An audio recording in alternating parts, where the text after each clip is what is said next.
They've said the funeral's tomorrow. Yes, I'm trying to organise Emily's for the same time.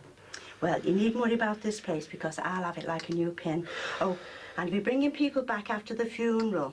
I suppose you need a bit of a hand with the catering? Yes, thanks. Well, I thought a couple of gallop pies, some Scotch eggs and a pan of bacon ribs. Well, I think sandwiches will suffice, eh? Fair enough, love, but you will need some whiskey and brandy, just in case someone gets taken bad. I tell you what, Julia, why don't we organise this with Susanna later? Yeah, of course. These sort of things shouldn't be left to the men. Is she having a lie-in? No, I assumed that she was in the bathroom. Oh, there's no one in the bathroom, love.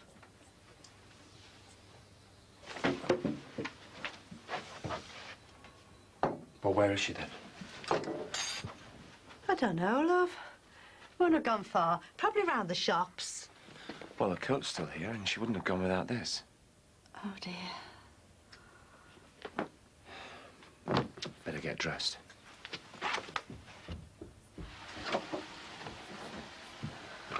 Sorry. Dad. You have to talk to me. Do I? Yes. You're putting us in an impossible position, Mum even more so. Yes, well, that's because she's taking your side. This isn't about taking sides. Can't you see? It's not me who's put us in this position. It's you and Nat. You're setting us up against each other. Dad, we all know that this is difficult for you. I'm sorry. I'm just not interested anymore.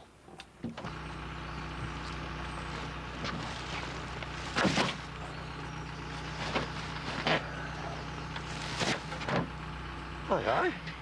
Shouldn't you be round at the shop? Yeah, but I've come to ask you a really massive favour. Does it involve money? No, but it's dead important. I need the day off. Sorry, love. Oh, Ron, please. I've got to have the time. Can't Belle look after the place? Belle isn't my employee anymore, remember? Look, if you give me today off, I'll work tomorrow for nothing, please. Oh, yeah, like you can afford to work 2 days without pay? No, I can't. But it really is important. Aye, all right, go on, but just this once. Thanks, Ron. Cheers, I'll see you. Yeah, you will, tomorrow. Early. Hold on, Max. Listen, mate, I just want to say I was awful sorry to hear about your little Emily. I just wondered if you'd seen Susanna anywhere. She's gone missing. Missed it? Well, let's not get things out of proportion, shall we? She's probably just gone round to the shops. No, mate, sorry, I haven't seen her. Mr. Farnham, shall I come with you? No, It's all right, Julie. Maxie, if I can do anything to help you, will let me know, won't you?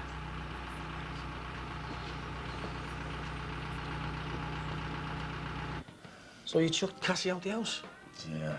Well, I mean, it all got a bit out of hand, and Gladys and Tanya were getting upset. Well, it's not a pretty sight, is it? What's like at each other's throats?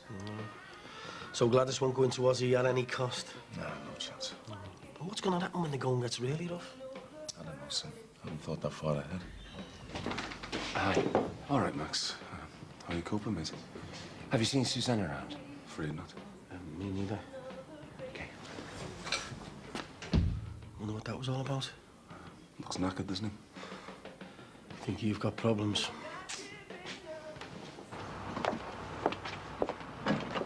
This isn't right, you know, love. I just want you to be sure that you're making the right decision. Excuse me.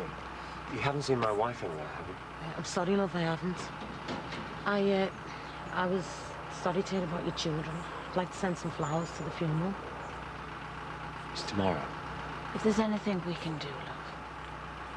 Thanks.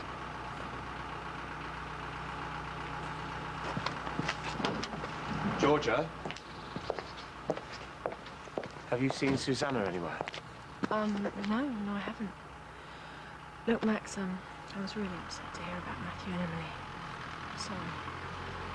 Dad, have you seen Susanna? No, not this morning. You okay, Max? I don't know. Susanna's gone off somewhere and she didn't leave a note to say where. She's not coping too well at the moment. Well, yeah, maybe she just needs a bit of time to herself. I just want to know she's all right, that's all. How are you coping, anyway? Bloody awful. I keep expecting to see them. The house is so quiet. Dad, I'm sorry, the phone. Yeah, well, I'm busy.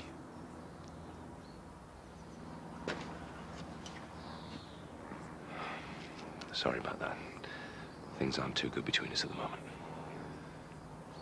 Look, I haven't exactly been Mr. Liberal with your family, but at least you've still got your children.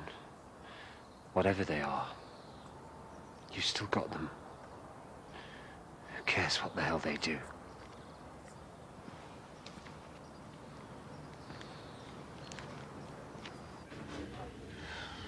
I'm made up you've come today. I couldn't disappoint my daughter, could I? Mum, listen to what the doctor has to say, please. I will do. Because this is important. Mum, I want the best for you. I can't bear to just sit around and do nothing. How did you get an appointment so quick, anyway? I had a word. And said what? Does it matter we're here now? What did you say? That you decided not to have the treatment. Cassie. I'll see you in a fortnight, Mrs. Waters. Mrs. Charlton. How are you? Where do you want me to start? With the truth? Terrible. Well, come and have a little chat. Let's see if we can't get you back on an even keel. Any sign? No. You phoning the police? No, Julia, I'm going to ring the Chapel of Rest, see if she's gone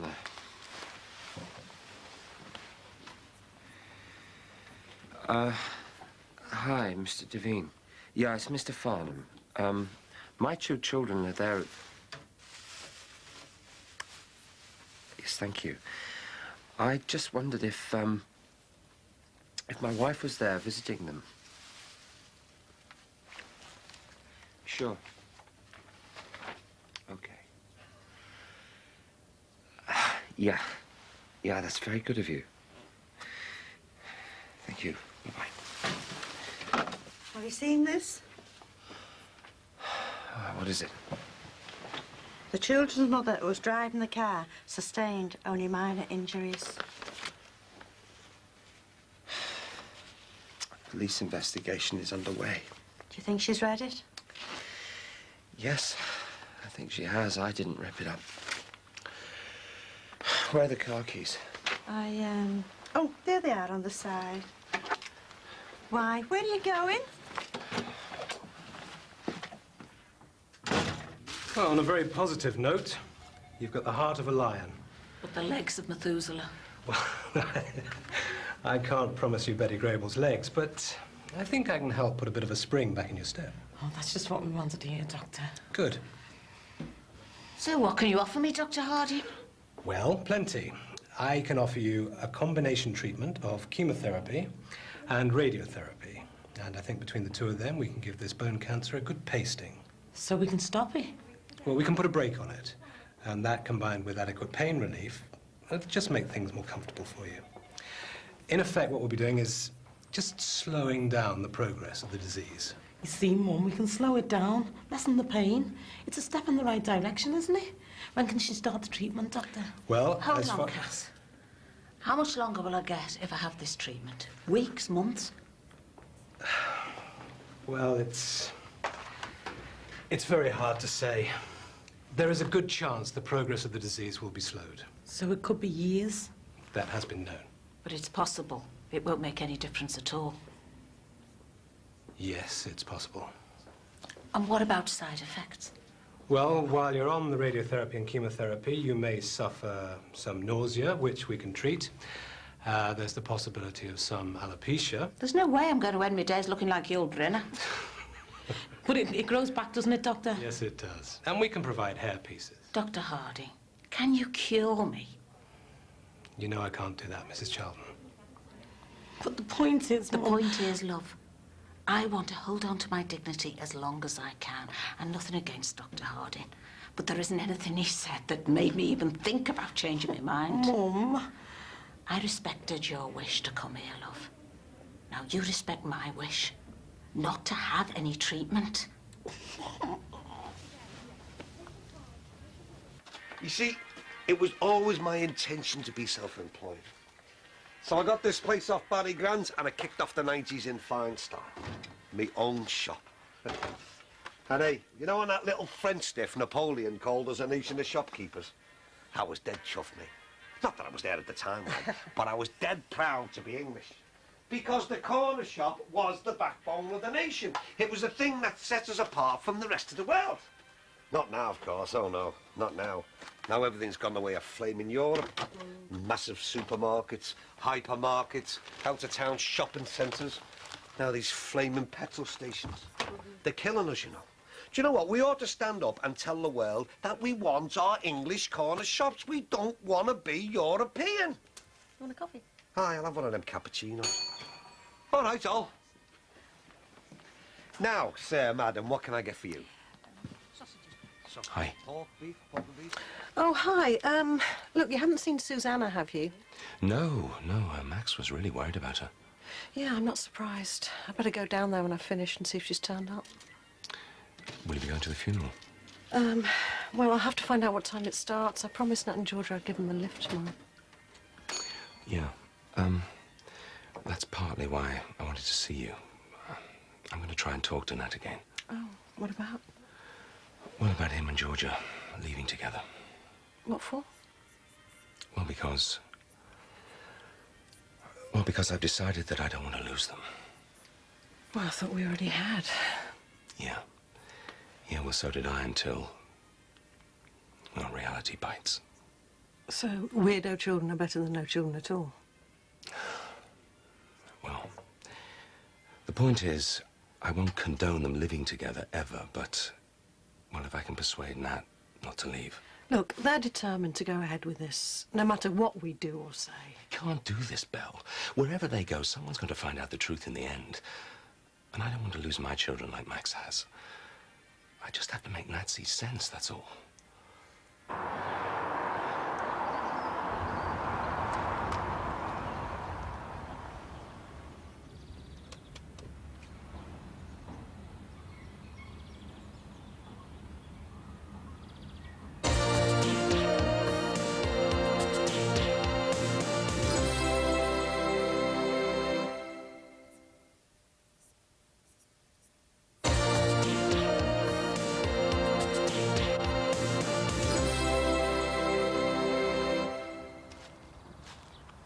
Susanna, I was worried sick about you. I'm sorry. You all right? I've been reading these. Some of them are from school children. How did you know I'd be here? Just a feeling. Why didn't you tell me you were going out? The police phone want me to go down and make a statement. Couldn't they at least wait until the funeral was over? I didn't realise. You're seeing the children's name in print. It all seems so cold, as if they weren't just our business. It was public property. Yes, you never think it would happen to you. So is other children you read about.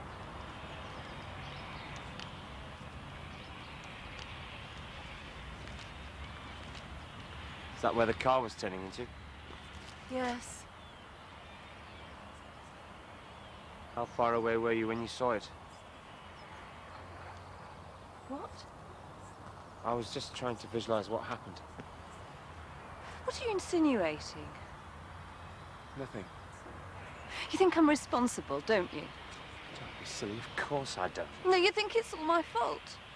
I just wanted you to talk me through it, that's all. Through what? Oh, I killed our children. It was an accident.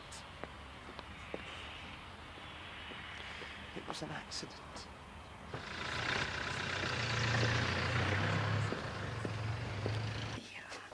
Where are you going?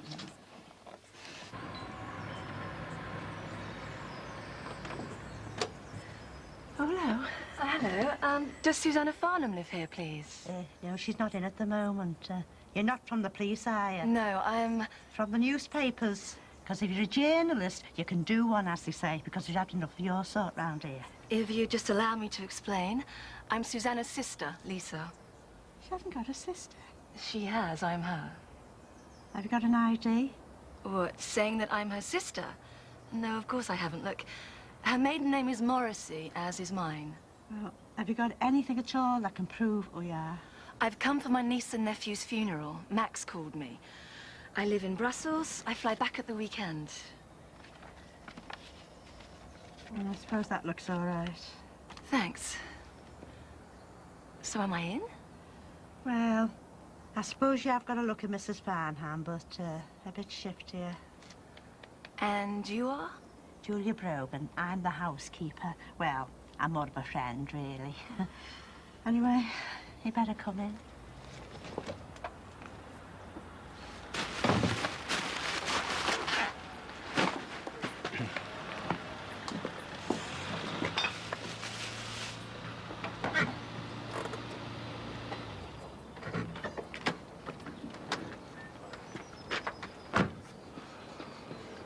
Hi, Nat. All right. What have you been up to then? Just been down at uni, you know, squaring things up for transferring my course.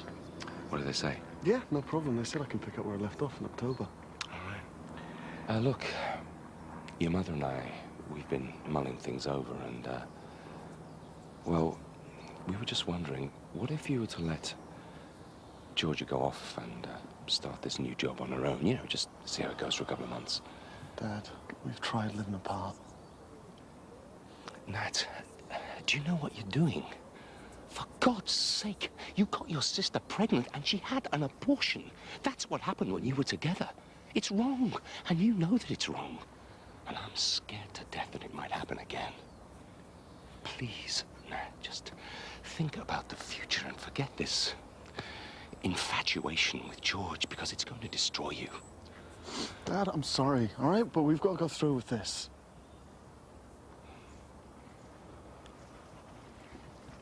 Well, of course, the danger with shingles is if the rash meets in the middle, you're finished. Well, of course, by the Sunday, the two ends of the rash were closing in. And...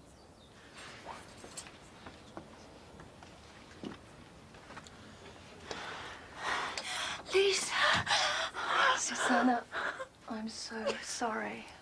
Oh, Mrs. Farnham, thank God you're all right. I've been worried sick about you. Hi, Lisa. What can I say? Well, we're just so pleased you could come. Just, well, just make yourself at home, eh? A couple of messages for you. The funeral parlour called and they said little Emily's been taken there and you can do both the funerals tomorrow, only you've got to call them back and confirm it. All right, then I'll phone them. And the police have been on again to speak to Mrs. Farnham. Oh, why don't they just leave us alone? Hello. Oh, hello, Warren. I'll get going now. See you tomorrow. Yeah. Thanks, Julia. I couldn't believe it when I found out you were back with Max. Why didn't you tell me? Well, you two were never the best of friends, were you? We had our rows, hey? Worst of them over, I hope. Of course. I've even thrown away the voodoo effigy I used to keep. Oh, Lisa, I'm so tired. When did you last sleep?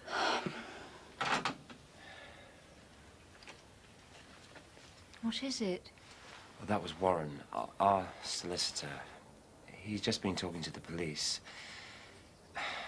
Seems to be a problem.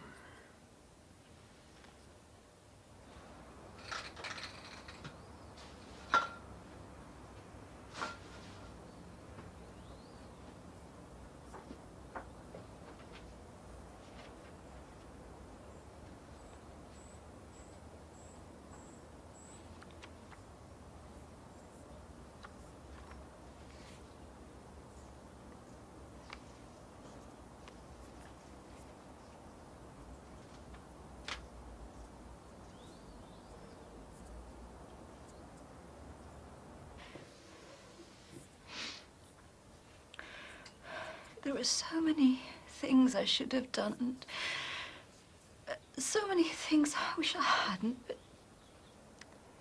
in the end, it's all my fault. Susanna, that is the last time you say that. I was shouting at the kids, letting them crawl all over the car. I'd had a drink. Okay. You were breathalyzed and were within the limits. So why are the police harassing her if she didn't fail the breath test? It may seem like harassment, but Warren said it's a procedural thing. The police have to make out a fatal accident report.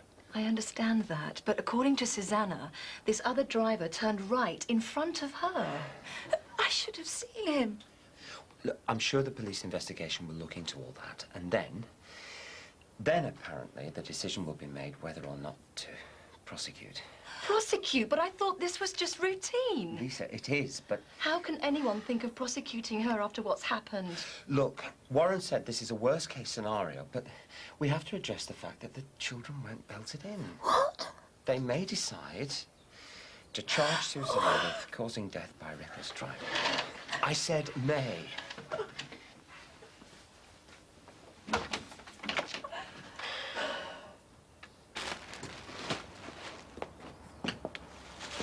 Dad, I'm busy. Nat says you're trying to persuade him not to come with me. Would there be any point in trying to persuade you to stop him? Dad, we never wanted it to be like this. We know how much pain this is causing you, but we can't help it. I want to spend the rest of my life with Nat. You just don't understand, do you? No. And you'll never understand either, will you? Understand what? What this means to me. Can't you stop for a minute and think what you're asking me to accept? All that love you feel for your daughter when she's born, it's all aimed at protecting her, cherishing her. You want so much for your children, that happiness, safety, and, well, for better or worse, you want to do everything you can to help them. And now, you're asking me to ignore all my instincts, everything I tried to help you to achieve, trashing all my aspirations for you. My only daughter.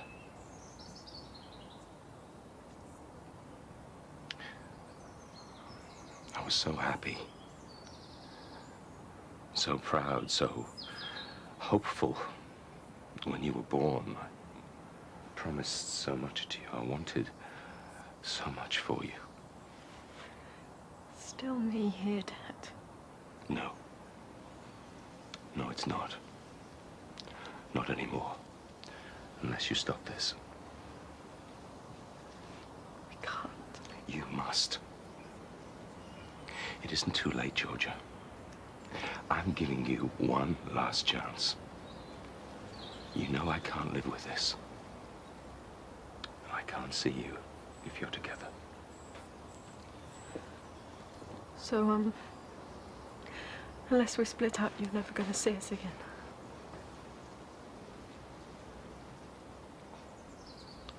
That's right.